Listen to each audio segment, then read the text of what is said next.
G'day, it's Huck. I just wanted to introduce you to our new podcast. It's called The Crackling, where we share the stories of Australia's best chefs, butchers, artisans, and pork producers.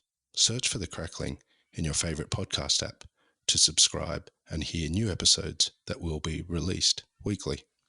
We'll be back with a new episode of Deep in the Weeds on Monday. In the meantime, enjoy The Crackling. They're big pigs, so that's really, you have to be pretty savvy to be able to use them. And again, I don't want to just be picking cuts out of an animal and going, that's what I want, figure out the rest. It's up to us to take it all and use it all. So that was a really big drive to getting the charcuterie program going, so we could use the big shoulder, the big leg, all of that sort of stuff. This is The Crackling. I'm Anthony Huckstep.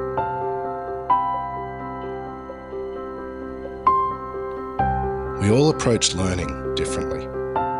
Some of us wade slowly through the ocean to analyse every detail and absorb it.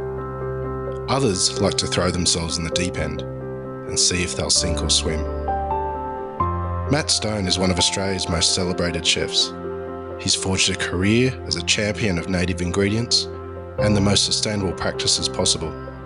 But underlying it all is his appetite to explore new things and give anything a go. Now, Matt, can you tell us how you first got interested in food as a kid? Sure. Well, as a kid, I was a pretty fussy eater.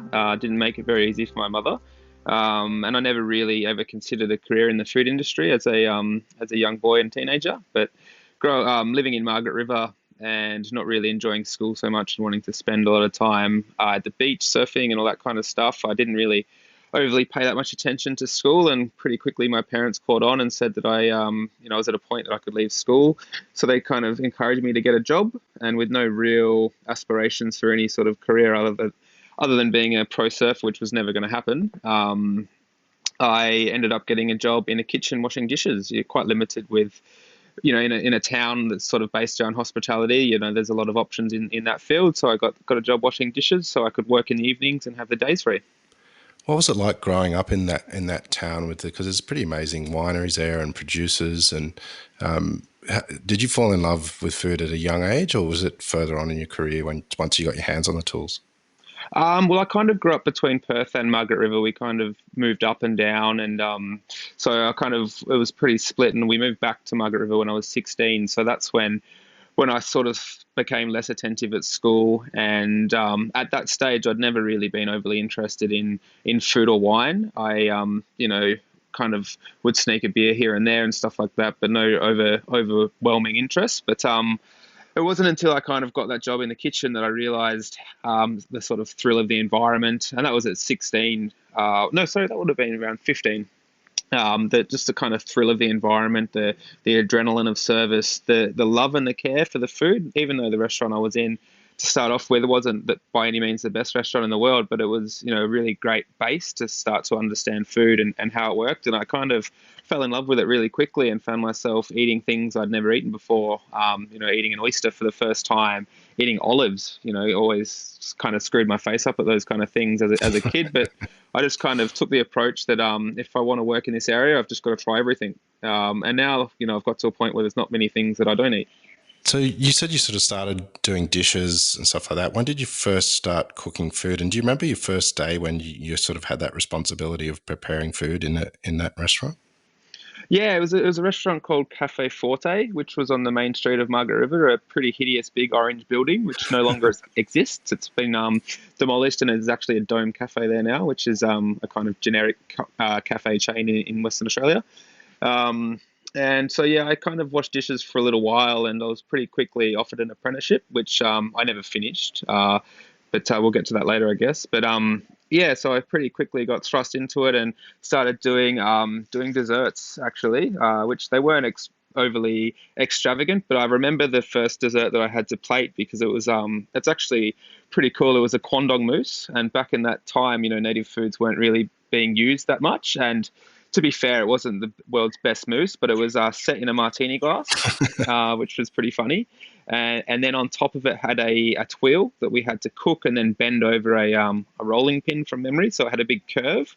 and inside that twirl sat a piece of white chocolate nougat. So it was this kind of martini glass with this pinkish Kwandong mousse with this big curvy twirl sticking out of it, and a big, or not a big, a piece of white chocolate. It was white chocolate fudge square sitting in the middle. So only three things on the plate. It was all kind of prepared, but I just remember being really nervous and snapping the little twirls and stuff like that. But that was the first dish I remember plating there, actually. Wow. Now, like you've gone all the way to, winning Chef of the Year in Australia with your career, but just briefly, you just mentioned that you didn't finish your apprenticeship, and I wondered if you could just tell us a little bit about that. Sure. Well, being in Margaret River, I had to travel to Bunbury to go to TAFE College, which was an hour away. Well, it was an hour by car, but I had to take the school bus that all the private school kids would take to get to the private school in Bunbury. So it ended up taking nearly 2 hours by the time I went on a different route to pick up all the kids. And, I found myself back in that school environment, which I didn't love. I didn't actually mind the TAFE lessons themselves. Mark Atkins was my lecturer. I remember him well. He was a really great guy. Um, and I started going to the classes, and it ended up being my day off that I had to go to the classes. So that was kind of deterring me, and I kind of found myself in a position where I was working heaps and going to school on my day off, and then had no time to go to the beach and do all these other things that I wanted to do. So I pretty quickly stopped going to TAFE, and kind of lied about it to my employer for a while. They caught on, and and then they kind of said, "Look, you know what? It's up to you. We don't pay you for that. We need you in the restaurant. So, if you want to go or not, that's up to you," which was probably not the best advice from them at the time. But I just put my head down and worked really hard. And then, yeah, that was that first kind of job. And that was, yeah, when I realized I didn't really want to go to TAFE. Now, you've sort of carved a career as a kind of eco warrior, and I know you probably don't like to call yourself that, but the media certainly has. And I just wonder where that journey sort of started for you, where you'd learnt to cook, and then this sort of genuine interest in sort of not only native ingredients in Australia, but also about the environment and our role with that. Yeah, well, from that cafe, I went back up to Perth and worked in a pretty average pub in the suburbs in Perth, which wasn't great, but again, you learn things in every job. And from there, I went back down to Margaret River again, and I cooked at Lewin Estate Winery, and that's where I kind of started to learn about produce being the key. Like using really great local stuff. Understanding that you can buy things directly from a farmer, growing a small amount of things there ourselves as well. That kind of got everything happening there. And then from there, I went to a restaurant in Perth again called Star Anise, which has been closed for a long time now. But at its peak, we're right up there with restaurants in Perth and restaurants in Australia cooking, fine dining, pretty Asian inspired food. And working with David there, I really learnt a lot about technique and ingredients, which was really important. And so I kind of started to want to start cooking with the tastiest ingredients. And I always found the tastiest ingredients were always the most ethically produced ingredients. So it came from chasing flavor more than anything else. I think, when you taste a tomato that's just been picked and never refrigerated and you eat it, you can understand that because, you don't have to manipulate the flavor. And they're generally, if someone's taking that much care to get a product to you like that, in a city restaurant, then they're doing a pretty ethical job, I think. So, yeah, it was all based on flavor, really. Was there any standout dishes from your time at Star Anise? I mean, it's a legendary restaurant from Perth, and you did spend some quality time there to sharpen your focus in your career. Yeah, there was a lot of dishes that really stood out to me from that restaurant, and I was there for 5 years nearly. So we went through a journey of different cuisines, and it was at that time when Australian food was very uh, heavily influenced with Asian cuisine, and then it was at that tipping point when Spanish food became really popular. So we sort of moved a little bit that way, which seemed kind of weird. On one menu we'd have things like jamon iberico with a maho, a Thai spiced stir fry. So it was pretty interesting. But that maho dish for me was something that stands out to me. David Kumar, who was my mentor there, he was friends with David Thompson, and David Thompson would come and do dinners with us pretty often. So I remember cooking Thai food with him, and not that he really gave us time of day because I was just the young grunt in the kitchen at the time, and he was never rude or anything, but it's always kind of hanging out with David and that kind of stuff. But David Kuma's Thai cookery was also very good. And this one dish that was on the menu the whole time was a mahor, which is kind of a stir fry of mince or braised meat. So we did a version with slightly green pineapple, and it was really important that the pineapple was slightly green, otherwise the whole dish was too sweet and out of balance. On top of that would sit a stir fry of poached duck necks. And if you've ever seen a duck neck or cooked it, you realise there's very little meat on them. So we had to poach the duck necks in a broth of water, star anise, white pepper, and fish sauce. Pick all of the meat and then break it down into portions. And then from there, we'd make a paste of chilies, garlic, coriander roots, and then stir fry that, caramelise some palm sugar, add the picked duck neck meat back into it, and then season it with some nam jim, some lime, and some fish sauce. And that was the stir fry. That was the base. You'd have to make that in the afternoon as part of the mise en place. And then for the service, you have your little diamonds of pineapple. The duck would be reheated in a pan, put on top, and then a perfectly seared Apolos Island scallop would sit on top of that. Then there was some chiffonade of mint, some crispy fried shallots, and a single perfect julienne slice of red chili on top of that, and there was 4 pieces per serve. So there was a lot of elements, but it was one of those dishes I'll always remember because the balance of seasonings was so important that if anything wasn't right, the dish wouldn't be right. And so I guess I kind of think about that balance of seasoning a lot still today, of sweet, sour, bitter because you push the sugar to the edge, and umami from fish sauce and stuff like that. So, those sort of fundamentals of cooking, although I don't cook Asian food anymore in the restaurant, a little bit kind of creeps in here and there in our own sort of way, I guess. But those fundamentals of seasoning have stuck with me with everything that I make now. Yeah, right. So from those times, where did you head to? And because I know you worked with Juice Baker, well, on many projects, but they started over there in Perth. Can you give us an idea of kind of how that connection happened and then that sort of eco journey started for you? Sure. Well, I worked with David for a long time, and then David and I, and Kurt Simpson, who's a chef in Perth still, his restaurant's Propeller, still going now, which was really great. The 3 of us went into a partnership and opened a restaurant called Pata Negra, at the peak of that Spanish sort of craze through Australia.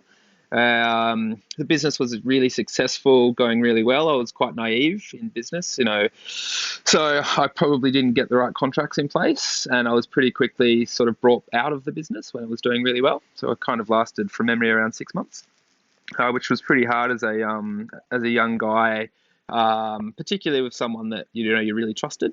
And it's not a problem now. David and I talk and all that kind of stuff, but at the time it was a pretty big deal, and I was pretty disgruntled with the whole industry, and everything I knew had just changed overnight. So I had the option to keep working, but I declined that, and I kind of looked at other careers. I looked at labouring, all this kind of stuff. I went, I can't do any of that stuff. So I just took a job that I never really wanted at a place called, what was it called? It was in the city. It was called Bar One, and it's Steve Manfredi, who was a kind of legendary hospitality guy in Perth in that day. I'm not sure if he's still around. He had this place called Bar One, which was in the city. It was, Italian restaurant, busy, 100 to 150 covers of service, pumping out prawn linguinis and stuff like that. All delicious food, but nothing I ever connected with. So I just took a job there, and I took a job as a sous chef, cooking food I didn't know anything about, and a cuisine that I didn't know anything about, but it was still came back to the fundamentals, good knife work, good produce, and balancing seasoning. So I got away with it for a while.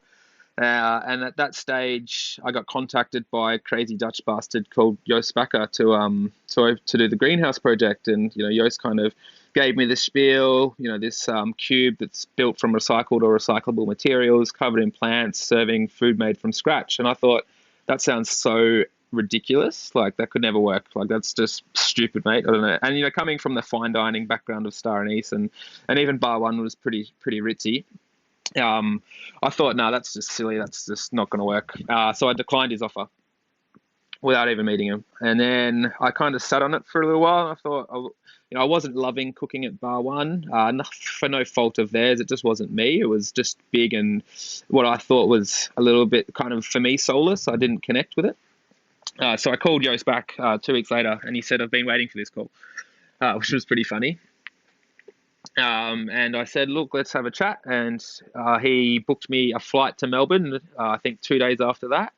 And I flew to Melbourne. I met Joost at, I think, around 3:30 or 4 a.m. in the morning for his flower run. And I spent the day with Joost installing flowers in Melbourne's iconic restaurants that a lot of I'd only ever, well, all of them I'd only ever sort of read about and heard about, but never actually had the chance to step foot in. And I found myself doing their flower installations for a day. Which was pretty funny. And so yeah, Joost and I just hit it off. We really connected.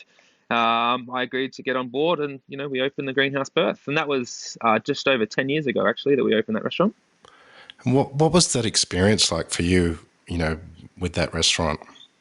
It was phenomenal, and I still think it was a little bit crazy that Joost put so much trust in me. I was a 21-year-old guy that had never been a head chef, and I was given the opportunity to run a world-changing, revolutionary, humongous restaurant in the middle of the city. And I kind of took the approach of I'm just going to say yes to everything, and I'll work it out. Joost was like, we're going to have to mill grain to make bread. And I was like, sure. Never done it before. I didn't say that, but I just said, yeah, sure, no worries. And we just kind of trial and error. And, I had an amazing sous chef, Courtney Gibb, he's a baker now for Mary Street Bakery, which is a great bakery in Mount Lawley. They've got a couple in Perth now.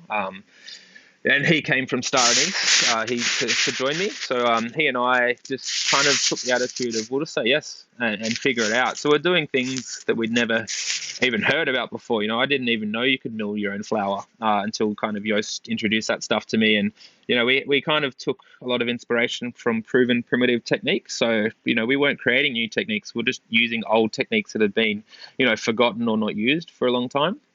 And there was a lot of trial and error. We nearly killed ourselves. We were working stupid amounts of hours, and that wasn't forced upon us. We chose to do that because we just wanted to, and we wanted to make it work.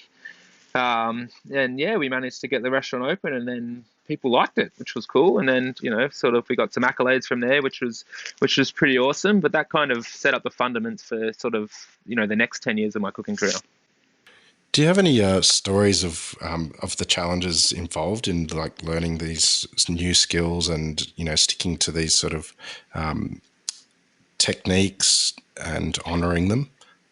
Well, yeah, I mean, it's pretty scary when you do your first bake of bread when you're going to open for breakfast in 2 days, and it's freshly milled 100%, and it comes out like the hardest rock scone that you've ever imagined, and you kind of shit yourself a bit and go, holy shit, we've got like 2 days to make something that I can serve eggs on, and I'd never cooked a breakfast service either at this stage.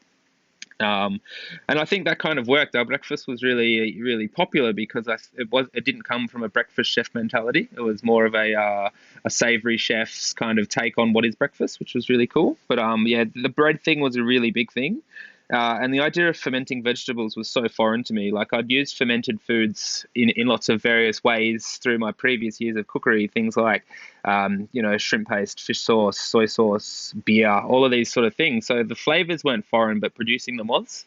And again, you just kind of do some research and, at that time, there was a lot less literature around these things and there was a lot less chef communication. That was still a time when chefs weren't sharing ideas like they are now. So you kind of were just blind and just trying to figure it out. And, I'd done a lot of sous vide cooking up until that point, and to have to stop doing that because of the plastic waste, you got to almost reteach yourself to cook again, which was pretty interesting, particularly when the restaurant's really big and, you're breaking down whole animals and serving cuts and trying to remember how to cook them and all that kind of stuff. So that was a big one, but just kind of teaching myself all of those things. And I found myself from having a serious mentor for a long time and still being a really young chef. I was 21 at this stage, with no mentor, and becoming the mentor for the people working around me. So that was a really big change as well. Has that affected you throughout your career, like sort of having so much responsibility so young? Do you think that's changed the direction for what you've done in the last 10 years or directed you in the last 10 years? I guess I was really lucky to have those 5 years under David, and that really set me up, I think. I I think it's really important to spend time with young cooks and training them and educating them. But I've been extremely lucky. Like throughout my career, I've had great opportunities. I've got to cook, from there in Melbourne and then Sydney. I've got to do stages all around the world. I've done a lot of work for Tourism Australia around the world. I've done, every food festival you can imagine across Australia, from Cairns down to Tassie, across to Broome to Margaret River. So I've had a lot of great opportunities, and I've always made a point to really do a lot of research. And whenever I have had the chance to be around chefs I aspire to, just ask them questions and annoy them and just kind of give them time and let them talk and really absorb that. And being the younger guy, don't be cocky. Don't talk about what you've done and what you're going to do. Just step back and just listen. And I think you can learn a lot from people that way. You're sort of talking about all of the different things that you've done, and it would be extraordinary to try and list them. Just the ones that I know since I met you. But there was one that I think was quite interesting, was that you challenged Neil Perry on Iron Chef Australia once. Can you tell us a bit about that experience? That was pretty wild. So I was 21 years old and I got asked to go on Iron Chef, go on telly. I was like, wow, that's so cool. And having watched, the Japanese Iron Chef and the American Iron Chef, and it was pretty cool that, I had this opportunity. And I ended up doing the premiere episode as well, which was pretty wild. But it was funny. So it was myself at 21. It was Daniel Dobra, who's done a lot of stuff around Melbourne. He'd come from working with Dan Hunter at the Royal Mail, to working with me at the greenhouse, and my younger brother, Jake Stone, who is a plumber now but was a chef at the time, and he was 19. So, it was us young guys, 21, two guys at 21, a guy at 19, versus Neil Perry, Phil Wood, and Ben Pollard, which is, Ben now heads up Supernormal and a lot of Andrew McConnell's operations. Phil obviously is extremely known across our industry from working with Neil and working at Point Leo Estate. So, experience beyond my years, which we came up against. But we gave it a red hot crack. I cut myself in the first 2 minutes. I had to get bandaged up, which was pretty funny. It was pretty crazy. I'd never been in that environment before, but we just cooked food that we believed in, that we knew we could make really tasty, and we didn't beat him, but we came pretty close. Well, that's pretty honourable. He's a pretty handy and influential chef. Absolutely. Neil's, I've been lucky enough to know Neil for quite a few years, from those early days of the greenhouse, because Neil and Yost have been, really great friends for a very long time. So, I've got a lot of mentorship from Neil through the years, although never working for him. He's given me lots of great advice. He's made restaurant bookings for me in places around the world that I never would have got into. He's been a really great sort of person to look up to. And I think what Neil's done for Australian food is second to none. He was at the forefront of that Pan-Asian thing through the time when I was at Star Anise, and that was a thing. Now to running the steakhouses and using some of the best beef in Australia and all that kind of stuff. I think Neil's someone that's has changed the footprint of what Australian food is, for sure. What do you see as Australian food now? Because you've been a leader in that in the last at least 5 years to a decade, even though you are still so young. But what is Australia's food identity? And you really explore a lot of the native ingredients, which can be a challenge at times to use, but you've tended to master them. Yeah, well, I mean, it all comes back to that flavor balance that I talked about earlier, and it's about balancing out the stringency and tartness that you find in a lot of native foods. But that's mostly in the fruits. You find a lot of floral notes in the herbs, and when we look at native meats, they have a deep, rich, gamey flavor as well, which pairs perfectly with those astringent, sour flavors. So that's one thing. But what is Australian food now for me? And this is something that I really believe in. I think, in the last 200 or so years of colonization of Australia, we've been influenced from culinary rich cultures from around the world. There's in every city pretty much there's a deep Italian, Greek, there's a lot of French culture around. Then there's all of the Asian cultures that we have, Chinese, Vietnamese, Japanese, all of this stuff. So we're surrounded by a lot of different food cultures. So we can learn a lot of different techniques and a lot of different cookery methods from all of them. We have an abundant land that can grow and produce anything that anyone in the world can. The fact that you can grow a truffle and a mango on neighbouring farms in this country is fucking phenomenal. And then we have, 60,000 plus years of Australian history. So, all of these things add up to making a really exciting food culture. And I think we're really finding that now. I think, we've had a lot of great restaurants for a long time, but I think until this pandemic came along, we're on a really good trajectory to making, the most exciting food in the world. And I get to travel a lot. I do a few international trips every year. I travel around Australia, and when I'm away, I can't wait to get back for Australian food. I think we have some of the best food in the world. Now, I know that you like to connect with, local producers and champion them, and you have done in, many of your restaurants. But I think it was a trip to Spain that you first sort of really fell in love with pork. Can you tell us a bit about that? And I understand you're also, since then, chancing your arm on making your own charcuterie. Yeah, well, I first went to Spain in 2008. It was my first trip there, and I just ate so much jamon that I nearly made myself sick. It was a real life changing moment for me to see the respect of an animal that is so deep and such a part of a culture, and so much love going into every element of, from that pig being born to me eating it in a tapas bar, in a little pinchos bar in San Sebastian. So that really made me realize, the cultural connection to food, I think. And yeah, just loving, cured meats. And we do I've always done whole animal butchery. And when you're dealing with, a beautiful, ethically raised pig that's had a really great life and had a great feed and had a great time, and you get a half a pig in the restaurant, it's really difficult to use all of that pig. And that's why charcuterie is such a great way of using everything, because there's only so many sort of cuts I can take out of that for a main course in the restaurant. But there's a lot of stuff that I can turn into a salami, turn into a lomo, turn into a prosciutto, all of those kind of things. So the idea of charcuterie making came for us from whole animal butchery and wanting to use absolutely everything to the best of its ability. And it also comes down to a cost thing as well. Like, these products are expensive, so I need to get maximum value out of them. And if I can make a few salamis, get a few roasts, do a few broths, all that kind of stuff, then I can make it add up. What's some of the challenges involved in making charcuterie and getting it right? It's really vulnerable, and it's really hard because it takes a long time to that you've made a mistake. So we've got a really good program going at the restaurant now, but it's taken at least 2 years to get it running to a point that we can serve all of our own charcuterie. You can make things like terrines pretty easily, rillettes pretty easily, even mortadellas pretty quick to turn around. But when it comes to aged air dried charcuterie, there's a lot of things that can go wrong. And we've been making a lot of bresaola. We've been making great lomo, which is a cured loin of pork, or lonza, depends where you come from.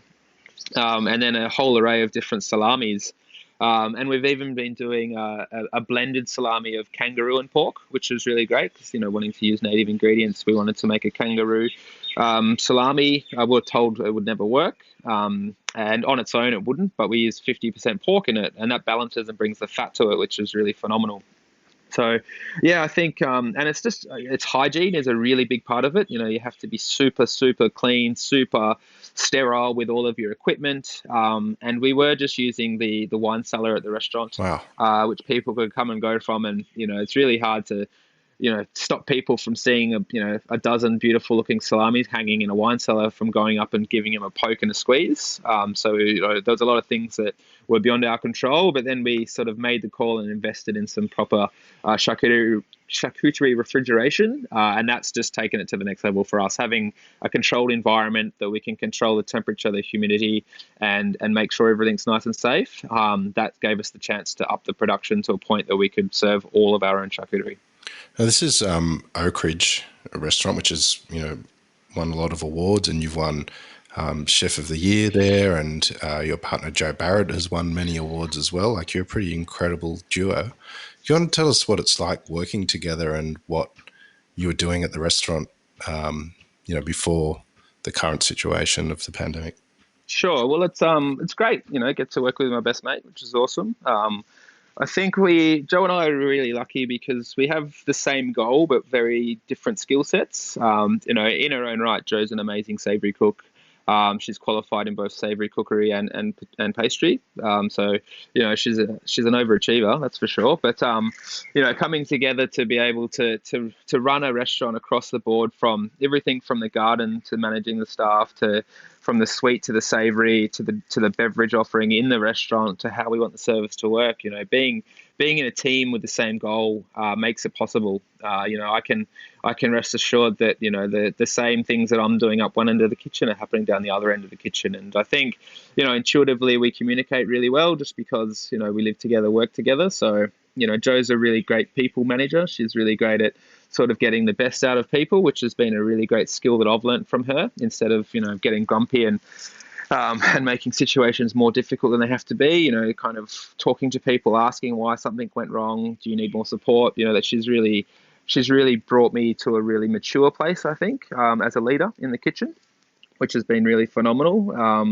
And yeah, I just think sharing that common goal of wanting to do everything ourselves. We don't want to use anything in the restaurant that we can't make. And that even comes down to now we make a lot of garum, which is a fermented meat sauce from offcuts from the animals. So instead of getting that umami rich flavor from soy sauce or fish sauce, we've got it from a product that would have been wasted, that we've created ourselves, from everything from sporing the koji bacteria onto a grain to grinding down the meat scraps to fermenting it. And these are flavors that just blow your mind. They're phenomenal in their depth. So from that, and then milling grain to make flour, to make bread that we give away for nothing. That's a pretty big process in itself. Making cheese. We have an amazing cheese program that Jo heads up. I don't really do much of the cheese making. I do a bit of the basic stuff from time to time, but all of the more in-depth stuff Jo does. And that all came for two reasons. Tyrone, our local dairy farmer, who is an amazing guy. I think he's up to 14 Jersey cows now, all on pasture that, they never eat any grain or anything else. The calves are left with the mothers, so we lose, a lot of milk goes to them that way. We get it in a system where we generate no waste, so it comes to us in vats. They go back and forth. But the milk is very expensive. We're talking like $4 or $5 a litre. That's at a wholesale price, because it's phenomenal, and he deserves it because he needs that money to farm in that way. So I'm happy to pay the right price to keep farmers going, to do the right thing, and then it's up to me to figure out how I manage that. And the best way for us, it's probably not putting that milk into a coffee. It's more so value-added things like cheese making. So at the time of this sort of, getting to know Tyrone and the dairy and working out what to do, we had a chef named Colin Wood who was working with us, a friend of mine from Perth, who he was waiting for a visa to go to America to become the development chef for Ignazio at Estella and their group, which is an amazing restaurant in New York. So he came to us for 6 weeks and ended up being with us for around 6 months, waiting for the visa, which was great. So he had an interest in cheese making already. He was good friends with Richard Thomas, who set up Yarra Valley Dairy. So he kind of started the cheese program for us. And then once he left, Jo took it over, and there's now, she's done some natural cheese making courses, which have been really phenomenal for her, and some other cheese making sort of stuff. And now she's, running a program where we're making fresh ricotta, fresh mozzarella, fresh burrata. We make phenomenal brie. That's our cheese serving for our tasting menu. Some Alpine cheeses, like some Toms. She's made some blue cheeses. She's got a cheddar on the go, like really sophisticated cheeses that I never would have imagined making in the restaurant. But it's phenomenal. But that whole process came about from wanting to help a producer and showcase a producer, which is fantastic. And it sounds like that everything that's happening in the restaurant is like that. And there was something back there that you said about the charcuterie and, getting the whole animal in. You'd work with a local pig producer to get that whole animal. And can you tell us a bit about that producer, and also, how important the relationships are with your local growers and producers? Yeah, well, Yarra Valley Berkshires is amazing. We use pork from a few different producers, Bundara as well. We buy a lot of pork from, but Yarra Valley Berkshires is our predominant one. And they're awesome. They're Berkshire pigs that are fed on spent botanicals from Four Pillars Gin as part of their feed. So, it's a real great community thing. Four Pillars Gin's up the road from us. We have a really great friendship with them. They created an amazing product and have brought a whole another level of tourism to our region, which is fantastic. But they also have a really great ethos. So, apart from us using a bit of their stuff, Matt Wilkinson obviously works for them and on development and things. So he works with value adding to their byproduct. But the pig farm is awesome. So, all of the leftover goodies get taken to the pig farm, as well as some other feed, of course. The pigs eat that, but then they're grown out, so they're big pigs. So that's really, you have to be pretty savvy to be able to use them. And again, I don't want to just be picking cuts out of an animal and going, that's what I want, figure out the rest. It's up to us to take it all and use it all. So that was a really big drive to getting the charcuterie program going, so we could use the big shoulder, the big leg, all of that sort of stuff. Do you have any dishes from your past that have been influential that sort of have defined you or steered you in a certain direction? In terms of that I've cooked, or yeah. No, not really. I kind of change a lot with dishes that I really like. We never have anything on the menu for too long. I change what I'm into all the time. So often we get asked, "What's your signature dish?" And I go, "I don't know. I don't have one." Because I always kind of try to cook from a place and cook with the moment. So I think there's like, for our food at the restaurant, we have a humongous garden. So we have we have lots of herbs, lots of flowers, lots of leafy bits on our food, because that's what we have there. And then so when I've been on the road, cooking at festivals and events and stuff, and you try to replicate your food from the restaurant, and you order all of this stuff, and then you get there and you can see 20 plastic punnets of flowers and leaves and stuff. You go, shit, this isn't it. This doesn't work. And then it just doesn't taste the same, because the ingredients don't have the same vibrancy in life. So now when I travel to cook, whatever chef's hosting me or someone that I'm is looking after me, I say, what's the food of the area? Tell me what is a great product, and I'll make a dish from that. They go, oh no, just make a dish from the restaurant. I go, no, that doesn't work like that for me, because it's never going to be as good. And I hate to say, at the restaurant, this is the dish, when I'm away. So, our restaurant's a destination and people travel there, and I think what we cook there is very special. So when I'm cooking on the road, I try to connect with local producers and growers and chefs in the area, to do my version of a dish from their area. An example is a few years ago, I went down to Hobart to cook for a sustainable film festival. And we got connected with some great producers. To be honest, I can't remember a couple of them. But that's when I met Adam James from Rough Rice. And he's a guy who does amazing fermentation of misos and vegetables and things like that. And I was, at the time, he had a cafe, and I was taken to meet him because I wanted some cool local stuff. And the lady hosting me was like, all right, come and meet Adam. And so I went to his cafe, we had breakfast, and then by the afternoon I was in his backyard having a beer and tasting these phenomenal misos and ferments that I never knew existed, or things I'd only ever read about but never seen. And he loaded me up with all of this stuff, and that was the base of my meal. So that kind of thing, that's how I like to cook. So in terms of signature, I've gone way off the question there, but in terms of signature dishes, no, not really. I think it's more a style of cookery. Is there any pork dishes that have stood out through your career, or ways to cook pork, perhaps, that you prefer, that gets the best out of a certain cut? Well, I think like aging pork has been something that we've done a lot of cool stuff with at the restaurant. When you hang an animal in the right environment and let it dry out and let it relax, I think you get a much better product. I think for me, a really big thing is understanding pork crackle, understanding why it goes crunchy. You've got to dry it out. You've got to sort of get all of that moisture condensed down, and then you've got to hit it with fat to explode open, with heat to explode open again, to get a pork crackle. So I think, in terms of, growing as a cook, when you start to understand how and why things happen, cooking becomes easier. And I think the time in my career when I realized that, you've got to dry your pork skin out and why to get a crackle, I think that's a turning point. So even if it's at home when you're cooking and you've got a beautiful piece of pork belly or pork shoulder or whatever you might have, leave that cut of meat uncovered in your fridge for 2 days. You don't need to salt it. You don't need to add anything to it. Just make sure it's got a little bit of airflow around it. And let it dry out. And what that does, it condenses flavor, it condenses moisture, and you end up with a much better product in the end. And is there a special way to cook it? Like a lot of people that's like to do slow roasting, really fast. Like what's your preference? It really depends on the cut. I think if I'm cooking like a beautiful rack of pork, I do it on the Weber with some wood and some charcoal. And I like to, in that case, what I would do is I would let it dry out, as I mentioned. Then when I'm going to cook it, I'd score the skin, I'd salt the whole thing nicely, and I'd cook it on the flesh side first at a sort of lowish temp. So I'd get my coals going, get it up to around 150 degrees kind of thing. So not too hot, but not too cold. And then I'd kind of cook it slowly from the bone side and the flesh side of the rack. And then as it comes up to a nice temp, what's happening through that time is that the skin's kind of drying out in that sort of Weber environment as well. So that's kind of getting nice and dry. And then at the end of the cook, I'll kind of open the vents to the Weber and put the skin side down, so that the heat will kind of get hotter really quickly because of that extra oxygen that you put into the Weber.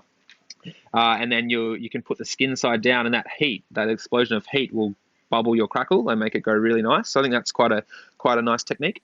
Sounds amazing. Yeah, and I definitely don't work for Weber. I'm just in my backyard looking at it right now. But any slow cooking charcoal barbecue situation that you have can do that. Now, I know in this sort of strange little time that we're in right now, this little bubble, before your restaurant reopens, you've been working as a butcher. Can you tell us a little bit about that experience, and has it changed your views on anything to do with produce? No, it hasn't. So I'm working at a butcher that's really ethical. All of the products are free range or organic, which is fantastic. There's no polystyrene trays that the meat goes on. Like, it's all very ethical, but it's made me realize that the butchery we do in the restaurant's quite advanced. There's a lot of stuff out of boxes these days, and that's due to a lot of reasons. Affordability, time, all of that sort of stuff. And it's made me realize that people are really particular with cuts of meat. I haven't done a lot of work on the counter. I'm mostly at the back portioning. I portion a lot of steaks at the moment, which is kind of fun. I kind of get great satisfaction when you hit a scotchy, bang on 250, which is pretty cool. The little things that get you through the day. But no, I think it's made me realize that we're really lucky in our environment that we've managed to be able to, on our menu, say for pork and lamb, that all I've ever, and that's using whole animals, I've never said a cut, not once at Oak Ridge. It just reads lamb or pork, or sometimes I say pig. It just depends on what we're doing. And people have that trust just to go, yeah, sure, I'll have that, not knowing what cut it is. And I reckon in 5 years at the restaurant, we've probably only been asked less than half a dozen times, what cut is it today? People just go for it. Whereas in the butcher, people have exactly what they want in their mind. I was dealing with a customer the other day that wanted beef cheeks, and we didn't have any beef cheeks. And I said, look, we've got this beautiful oyster blade that you'll get a really similar result from. She, oh, no, the recipe says beef cheeks. I'm like, oh, and look, she didn't know that I was a chef, so she's probably like, he doesn't know what he's talking about. But people are so set in their ways of what they want with meat. And if you're breaking down a whole lamb the amount of lamb chops that get sold through this place, the amount of pork chops that get sold through this place in comparison to the other cuts, it doesn't balance. So that's why I kind of have started to understand why there's less and less whole animal butchery happening in butcher shops, because people, are really set in their way. And to be fair, I am in a butcher shop in a really sort of wealthy area that I'm working, so that I guess might change things as well. But you could never, from what I've seen in the sort of month that I've been working there, it would be so hard to find a balance of selling a whole animal. Now, obviously, the butchering is a sort of a stopgap for you at the moment, and it's a bit of a crazy world that we're living in. What do you think people are going to want to eat when they come out at the other side of this pandemic? I think healthy and nutritious food more than ever. I think people are, all you have to do is open Instagram at the moment to see how many people are cooking at home, which is awesome. But things, people fermenting vegetables, people making kombucha, people making sourdough bread, people looking for nutrient-rich food. I think this has been a really big shake-up in so many ways, so many ways, but I think it's made people more conscious of health and well-being more than ever. So I think restaurants that are serving fresh food, not processed food that is fermented, food that is representative of an area, and food that is ethical is going to come out on top after this for sure. Is it going to change what you do? I'll be honest, I don't really know how it's going to look from here, mate. So I think The Australian food industry is so like tourism is so important for it. And I think when this ends, there's going to be a massive rush of people getting out and going to restaurants. But that won't sustain it for too long, I don't think. This is just my opinion. I think tourism, the opening of tourism is going to be a really pinnacle part to our industry coming back because, where I am at my restaurant, the restaurant's 80% full of tourists most of the time. So that's going to be a really hard one and I think people will be traveling internally for a while, which is great again. Like the second I can, I'm going to fly to Perth to see my parents, see my brother, and see my niece, and I'll go directly to Lulu Delizia and have a pasta. I'll go to the Rebel and see Liam and Sarah and have some French food and some wine, and that'll happen a bit as well. And people will go to their local restaurants, but I think that's only got a sort of shelf life on it as well, if that makes sense. I just see it really hard for my restaurant to get back to the numbers we were doing without tourism. And even when tourism does open again, it's going to take a couple of years till we get the inbound Chinese tourism that we've relied on for so long. The US tourism, which isn't huge but is high value because the people that are coming from America have money and they're pretty happy to spend it because their dollar's good here. So I think, it's going to be a different landscape for a while, for a couple of years, I think. And I really worry for restaurants, particularly high-end restaurants that, I'm pretty lucky. I don't have children. I, was earning pretty good money, so I would eat in restaurants a lot. But that's changed. And I think we'll do it once. But, the high-end restaurants are really going to, I just don't know how it's going to look, You look at how admirational Ben Shuri's been to Attica with what he's doing. But will he be able to bring Attica back straight away? I don't know. Like, if anyone can, it'd be him for sure, because he's just a stubborn dude that just will never give up, which is phenomenal and inspirational. But who knows? Like, I just don't know the landscape from here. So it's will restaurants open and close and fold again? Will restaurants have to change? Like, what is a restaurant anymore? I don't know. Some of what you said in that was about that sort of connection and that sort of comfort food. And is there any go-to dishes that you have that you think, would suit this climate that we might end up in when the restaurants do open again? Yes and no. I think for me, broth is a universal soup that there's in pretty much every culture in the world. There's an element of chicken broth. Be it like Croatian food where it's the diced up veggies from the stock put back in the broth, eaten with a dumpling at the start of the meal, or a pasta in brado in Italy that's an orecchiette or a little filled pasta in a roasted chicken broth, or if it's some noodles from China or Vietnam that's in a chicken broth. So I think those kind of things are universally loved and warming. So I think those kind of things will always have their place. But in terms, I don't know. I think people will be wanting to eat like ethical produce, fermented foods. I think vegetable-based dining is going to become bigger than ever. So the idea of using smaller amounts of meats as a flavor in a dish. But again, it's just really hard to know how things are going to look. I think the fast food sort of stuff people have been smashing it on delivery services and stuff, and that has a limited time to it. So I think people will be looking for artisanally made food, but that could be even like a pizza from Leonardo's that's a amazing quality wheat that's ground for flour to make the base with great toppings on top. Ethical food can be fast food as well. You just have to make sure you know that, and Nick at Leonardo's does a great job with sourcing. Like, not that they would ever advertise it because they kind of go for the grungy, kind of dark rock and rolly sort of vibe, and talking about the provenance of food doesn't fit the brand there. But if Nick and scratch the surface, he's doing that. So those kind of places I think will continue to do really well. But yeah, I think places that aren't doing the right thing, that are just buying pre-made things, pre-packaged things, I think they're the ones that will fall off first. Matt, it's amazing to talk as always. Keep in touch, and good luck with the butchery, and look forward to hearing more about this charcuterie as you evolve that part of your game. Absolutely, mate. Yeah, thanks for the chat. It's a pleasure as always. This is The Crackling, a Deep in the Weeds production in partnership with PorkStar. I'm Anthony Huckstep. Stay tuned as we catch up with some of Australia's best chefs and pork producers to discover what makes Australian pork so special.